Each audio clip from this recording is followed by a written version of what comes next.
नमस्कार. आजच्या अकोला पेपरवर भारत एमएस न्यूजतर्फे पुन्हा तुमच्या समोर आलो आहे. आता बघा, मी आज अन्नत्याग उपोषणासाठी बसलेला आहे. कशासाठी बसलेला आहे? अन्नत्याग उपोषणासाठी 2 दिवसापासून. आजचा दुसरा दिवस निघाला मला, बरोबर. हे कारण कसं माहिती आहे का? वर्ली मटक्याचे जे धंदे चालू आहे यांचे कायमस्वरूपी बंद करण्यात यावे. खदानपूर चौकीच्या अंतर्गत जे वर्ली मटक्यात धंदे सुरू आहे ते बंद करण्यात यावे. पण आता बघा, आज जो 2-3 दिवसाअगोदर जो प्रकार घडला, आता तो पण माझ्या कानावरती आला. तो व्हिडिओ आला माझ्याकडे, व्हिडिओ फुटेज आला.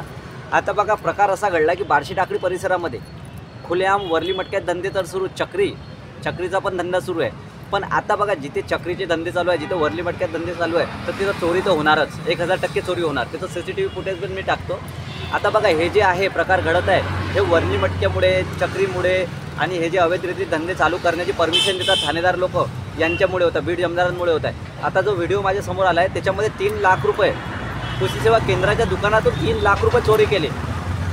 आणि ते पण कसे आहे, ते वर्ली मटका खेळणारे व्यक्तीच असतील म्हणून त्यांनी चोरी केली. आता चोरीचे प्रकार हे जास्त यामुळे वाढत आहे की हे लोक, ठाणेदार लोक झाले, बीड जमदार झाले, सूट देतात त्याच्यामुळे. आता 2-4 दिवसा अगोदर पण एक घटना घडली होती की ऑनलाईन लॉटरीमध्ये पकडले गेले होते. काही ऑनलाईन लॉटरीचा धंदा पकडला होता, बार्शी टाकळी परिसरामध्येच पकडला गेला होता. तर तो जो आहे त्याच्यामध्ये पण काही 37 ते 38 लाख रुपये पकडले गेले होते, किंवा 52 ते 54 लाख रुपये, सॉरी. आणि त्यानंतर 33 आरोपी पकडले गेले होते. आता बघा, मी थोड्या वेळात जे CCTV फुटेज टाकत आहे त्याच्यामध्ये वर्ली मटक्याच्या धंद्याच्या बाजूलाच कृषी सेवा केंद्र आहे.